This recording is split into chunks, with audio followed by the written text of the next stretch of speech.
Hello everyone! For today's video, tara samahan niyo ako ngayon magluto ng vegetable soup. Ayan, maggisa lang muna tayo ng onion and garlic. Ini-slice ko lang yung onion kasi imi-mixer ko naman to later. At ito yung vegetable ko na ginamit.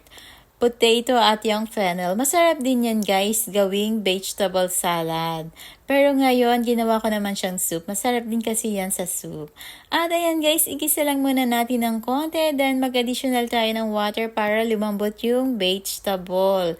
Pag malambot na yung vegetable natin guys, maglagay tayo ng pampalasa. Lagyan natin siya ng pepper at ng vegetable powder. Hindi na kailangan ng salt kasi masarap na yung vegetable powder nyan guys.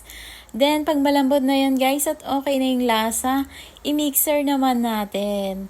Ayan, antay lang natin. Ayan guys, malambot na yung vegetable natin at kumpleto na yung ating ricado dyan.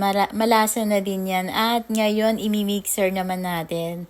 At ayan na nga guys, okay na yung aking vegetable soup. Lagyan naman natin siya ng sausage. Masarap yung sausage ditong kasama guys. At nilagyan ko din siya ng toasted bread. Ayan guys, ganyan lang yung paggawa ng soup. Thank you for watching.